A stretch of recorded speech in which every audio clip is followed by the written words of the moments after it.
I got into the board game hobby about 3 or 4 years ago, and like most people, I started off with the popular gateway games like Pandemic or Ticket to Ride, and even some of the popular card games like Lost Cities and Jaipur.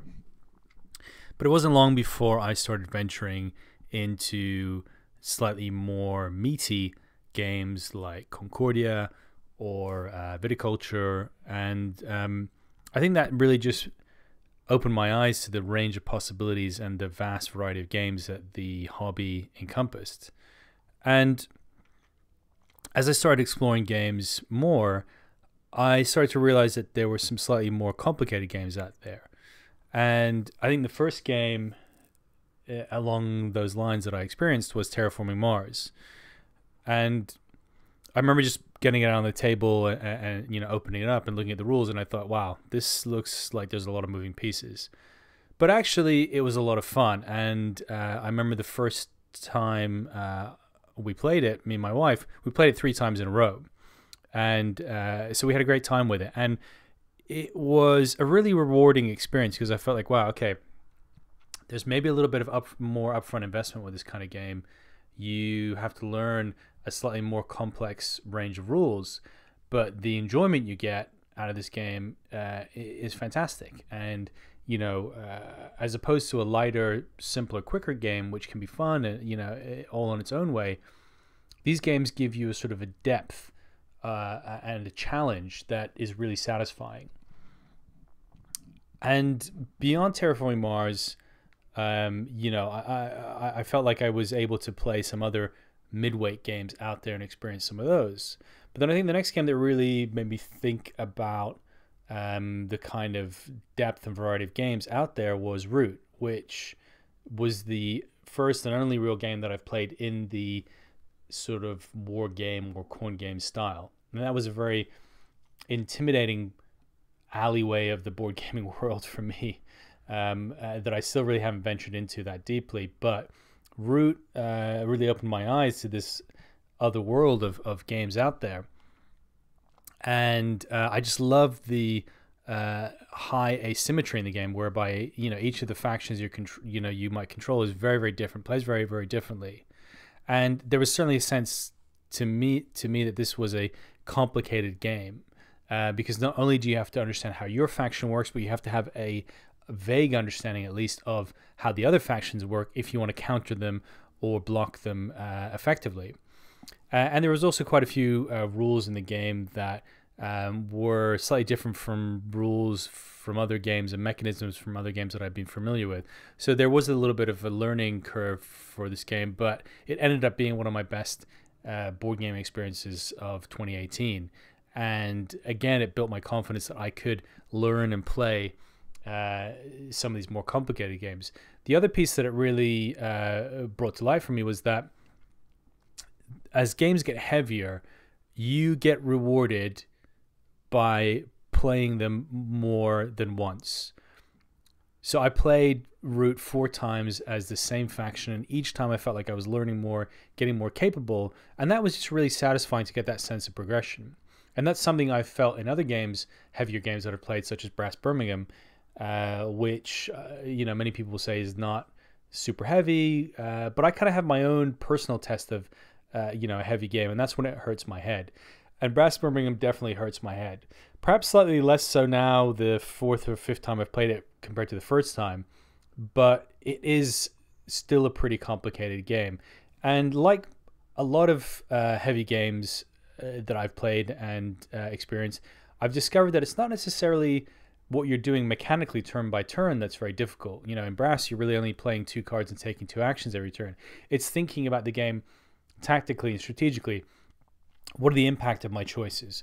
What is going to be the impact 2 or 3 turns down the line? How are some of my opponents going to play? And that really adds the additional crunchiness and intellectual stimulation that the game provides, which is really cool. That you can design a game that's very elegant and simple to play at some level, but contain all this emergent strategic goodness underneath it. Another game that I played that gave me that same sense of elegant, simple gameplay, but hidden depths, was Arkwright. And again, what you're doing turn from turn in that game is not massively difficult to understand. However, the range of options that you can take, the strategies that you can deploy, the considerations of how your opponents may counter you or how you might want to counter them, really, really adds a lot of depth to this game and makes it, very enjoyable, if perhaps a little bit on the long side for players at least. Chain Magnate is another one that I played over the past couple of months that has a reputation for being a very meaty game, and in fact, it is. Again, quite simple on the surface. There's a deck of cards and a very sort of unassuming looking map of a 1950s American suburb. But the game has an almost chess-like quality in that you're making moves on this board and your opponents are making moves, and you can take actions to undercut and disrupt their plans in an almost sort of, as I said, chess-like way. And it is quite a mean game, with a lot of interaction, which I personally quite enjoy, but that's something to keep in mind. It does take the game to another level where you have that ability to so directly interfere with the plans of your opponents. And, that made this game really, really enjoyable. And I actually played this game 3 times in a row the first time I played it. One thing to note, however, though, about those 3 games, there was 3 of us playing, and one chap at the table had played this game quite a few times before, and he very, very smartly beat both of us newbies to this game 3 times in a row. And that's something to be aware of with these kind of more heavy games. It's something I wasn't really, I guess, thinking about when I came into them, because I'd always found that with some of the midweight or lighter games I played, you could play the game for the first time, pick up the strategy very quickly, and actually win. But with some of these heavier games, if somebody else has played them before, your likelihood of winning goes down dramatically. And that was definitely the case with Chain Magnate, which I think is fine. You wouldn't expect to play against a grandmaster in chess and win if it was your first time playing chess. But it does also add a different characteristic to the game that you kind of have to accept that the first few games you're going to be playing, you're going to be doing quite poorly at, and you'll need to be open to investing more time in the game to get the benefit out of it, which I think is fine.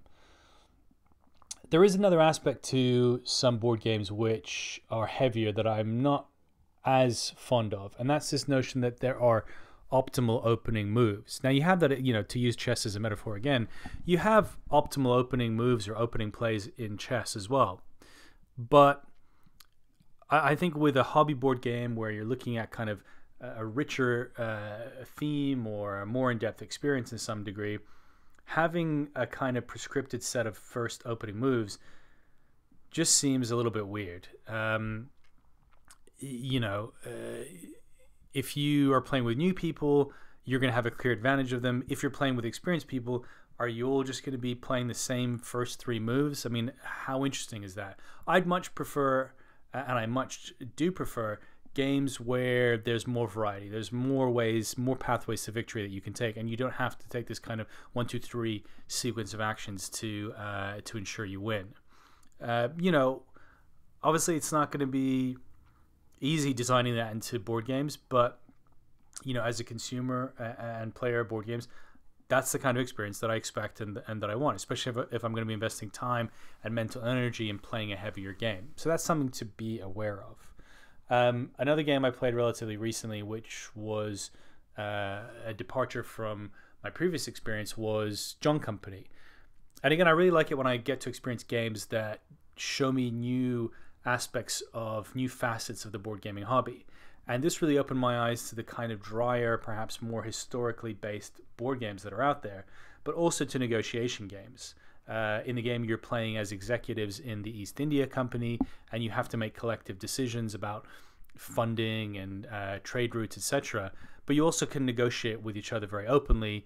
The game actually has this sort of notion of promise cubes, which are kind of representative of your promise to repay a favor to one of your fellow players at the table.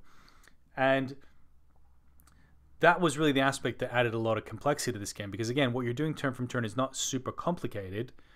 However, trying to figure out the points of leverage 2 or 3 turns down the line to enable you to determine if the current deal your opponent is offering you is a good deal or not is really, really brain burning and really, really taxing. But it's fun. I really enjoyed it, and I think it's opened my eyes to the possibilities of negotiation games that I'd really like to explore more in the future. And, there are some other games out there, heavier games that I've played that are, really interesting to check out.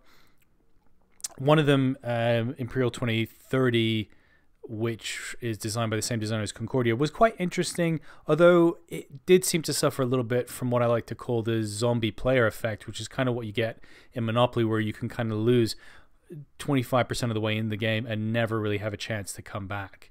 And, I don't know if my judgment on this is massively fair with Imperial 2030 because I only played it once, but that was just my instinct. My gut reaction was that this is a game that you could lose in the first quarter of the game and never come back from, and just be forced to sit there for which is quite a long game, and just kind of be going through the motions. So I think that is a problem perhaps with some of these more complex games as well. And I understand, you have to create consequences for bad decisions in games, otherwise they can lose their edge. They may become much less challenging.